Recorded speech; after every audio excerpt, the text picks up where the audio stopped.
এই মিম্বরটি হচ্ছে নবী করিম সাল্লাল্লাহু আলাইহি সাল্লাম যেখানে দাঁড়িয়েই তিনি খুতবা দিতেন। এরকম একটি বিছানায় নবী করিম সাল্লাল্লাহু আলাইহি সাল্লাম ঘুমাতেন। মা ফাতেমা রাদিয়াল্লাহুর ঘর, উম্মুল মুমিনিনদের ঘর। নবী করিম সাল্লাল্লাহু আলাইহি সাল্লাম যখন যুদ্ধে যেতেন, বিভিন্ন সফরে যেতেন, তখন কিন্তু এরকম তাঁবু নির্মাণ করে তিনি থাকতেন।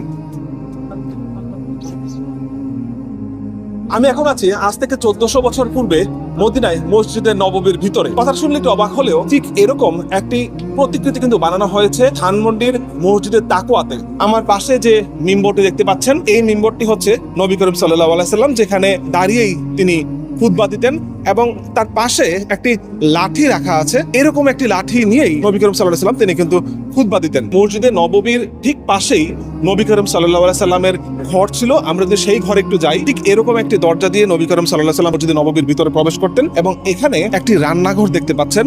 এই রান্নাঘরটি মূলত নবী করিম সাল্লাল্লাহু আলাইহি সাল্লামের ঘর এবং মসজিদে নববীর মাঝখানে ছিল। এই ঘরটি হচ্ছে আয়েশা রাদিয়াল্লাহুর ঘর। এই দরজাটি বন্ধ করা আছে, আমরা সামনের দিকে একটু দেখাবো। আমরা ঠিক অবস্থান করছি নবী করিম সাল্লাল্লাহু আলাইহি সাল্লামের ঘরের ভিতরে।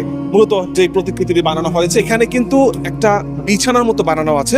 মূলত এরকম একটি বিছানায় হয়তো নবী করিম সাল্লাল্লাহু আলাইহি সাল্লাম ঘুমাতেন এবং ঠিক ওই পাশে দেখতে পাই তখন কিন্তু পানির মশক ব্যবহার করা হতো পানি খাওয়ার জন্য, এবং ঠিক ওইটা হচ্ছে পানির মশক। এবং নিচে আমরা যদি খেয়াল করি যে এখানে কিন্তু গ্লাস এবং জগের মতো রাখা আছে ওই পানির মশক থেকে, এখানে নিয়ে হয়তো নবী করিম সাল্লাল্লাহু আলাইহি সাল্লাম পানি খেতেন। এবং এই পাশে যদি স্থাপনাগুলো দেখতে পাই, এখানেও কিন্তু কিছু কিছু আসবাবপত্র রাখা আছে, যেই আসবাবপত্রগুলা হয়তো নবী করিম সাল্লাল্লাহু আলাইহি সাল্লাম ব্যবহার করতেন। এবং উপরে যদি দেখতে পাই, এইটাও কিন্তু একেবারে খেজুর গাছের যে ছাউনি ঠিক তেমন ভাবে এখানে বানানো হয়েছে। এবং যেটা আমরা ইতিহাস থেকে পাই, এই ঘর কিন্তু চারপাশে ছিল মাটির তৈরি এবং উপরটা ছিল খেজুর গাছের তৈরি। এখানে তথ্য দিয়ে রাখে যে আয়েশা রাদিয়াল্লাহুর যেই ঘর, সেখানে কিন্তু নবী করিম সাল্লাল্লাহু আলাইহি সাল্লামকে দাফন করা হয় তার ইন্তেকালের পর। এবং যেই সবুজ একটি গম্বুজ আমরা দেখতে পাই মসজিদে নববীর উপরে, সেই গম্বুজটি কিন্তু মূলত আয়েশা রাদিয়াল্লাহুর যে ঘর, সেই ঘরটি। এই মুহূর্তে আপনাদের দেখাচ্ছি মা ফাতেমা রাদিয়াল্লাহুর ঘর। মূলত মসজিদে নববীর পাশে যে ঘরটি আমরা দেখালাম সেটা হচ্ছে আয়েশা রাদিয়াল্লাহুর ঘর এবং তার পাশে ফাতেমা রাদিয়াল্লাহুর ঘর। এখানে কিন্তু একটি বিছানা দেখতে পাচ্ছি এবং তার পাশে এখানে রুটি বানানোর, এটাকে সম্ভবত জাতা বলে, এইটা দিয়ে রুটি বানাতো, এরকম কিছু একটা এখানে দেখতে পাচ্ছি। এবং উপরে দেখতে পাচ্ছি সেখানেও আসবাবপত্র রাখা আছে, এই পাশে আসবাবপত্র রাখা আছে। এবং এই ঘরটিও কিন্তু উপরে খেজুর গাছের যে খেজুর পাতার ছাউনি এবং আশেপাশে সেটাও কিন্তু মাটির তৈরি। নবী করিম সাল্লাল্লাহু আলাইহি সাল্লাম কিন্তু আয়েশা রাদিয়াল্লাহু ছাড়াও আরো কিছু বিবি ছিলেন, তাদের ঘরগুলা কেমন ছিল তেমন একটা ঘর কিন্তু আমরা এখানে দেখতে পাচ্ছি। উম্মুল মুমিনিনদের ঘর, মানে নবী করিম সাল্লাল্লাহু আলাইহি সাল্লামের যে বিবি ছিলেন, অন্য বিবিরা যারা ছিলেন তাদের ঘরগুলা। এখানেও কিন্তু একটা বিছানা দেখতে পাচ্ছি এবং এখানেও কিছু আসবাবপত্র রাখা আছে, যে আসবাবপত্রগুলো হতো তখন ঠিক এরকম আসবাবপত্র ব্যবহার করা হতো। এখন যে স্থাপনাটা আপনি দেখাচ্ছি এটা হচ্ছে আসহাবে সুফা। এবং এই স্থাপনাটির সম্বন্ধে যদি বলি, যে মসজিদে নববীর পাশে একটি স্থাপনা ছিল যেটাকে বলা হয় আসহাবে সুফা, এবং এখানে যারা ছিলেন তাদেরকে বলা হয় আহলুল সুফা। মূলত এখানে যারা ছিলেন, যারা অনেক হতদরিদ্র ছিল কিন্তু তারা একেবারে বের হয়ে গেছিল আল্লাহর রাস্তায়, এবং তারা যেই জায়গাটিতে ছিলেন সেটি হচ্ছে আসহাবে সুফা। একজন সাহাবী এখানে বিশেষভাবে উল্লেখযোগ্য, হযরত আবু হুরায়রা রাদিয়াল্লাহু, যার কাছ থেকে অনেক বেশি পরিমাণ হাদিস পরবর্তীতে কিন্তু সংগ্রহ করা হয়েছে। তিনিও কিন্তু এই আহলুল সুফা যারা ছিলেন তাদের মধ্যে একজন। এই মুহূর্তে আমরা আরেকটা স্থাপনা দেখাচ্ছি এবং এটি হচ্ছে মূলত একটি তাঁবু। নবী করিম সাল্লাল্লাহু আলাইহি সাল্লাম যখন বিভিন্ন যুদ্ধে যেতেন, বিভিন্ন সফরে যেতেন, তখন কিন্তু এরকম তাঁবু নির্মাণ করে তিনি থাকতেন।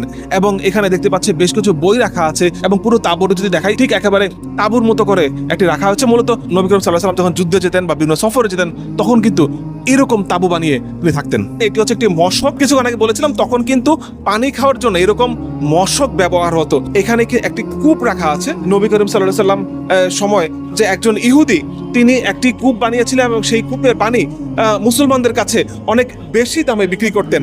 এবং পরবর্তীতে নবী করিম সাল্লাল্লাহু আলাইহি সাল্লামের অনুমতিতে হযরত উসমান রাদিয়াল্লাহু তিনি সেই কূপটি ক্রয় করেন এবং ক্রয় করার পরে মুসলমানদের জন্য সেই পানি ফ্রি বা উন্মুক্ত করে দিয়েছিলেন। এরকম অনেকগুলো কূপ সেখানে ছিল, তার একটি প্রতিকৃতি কিন্তু এখানে বানানো আছে। কথা বলছি এই আয়োজনটি যিনি করেছেন তাদের মধ্যে একজনের সাথে। কি উদ্দেশ্যে আয়োজনটি করা? রাসূলুল্লাহ সাল্লাল্লাহু আলাইহি ওয়াসাল্লামের জীবন আচার কেমন ছিল, লাইফস্টাইল কেমন ছিল, নবীজির ঘরটা কেমন ছিল, সেই সময়ের মসজিদে নববী কেমন ছিল, এর একটি প্রতীকী উপস্থাপন আমরা মসজিদে তাকওয়ায় উপস্থাপন করার চেষ্টা করেছি।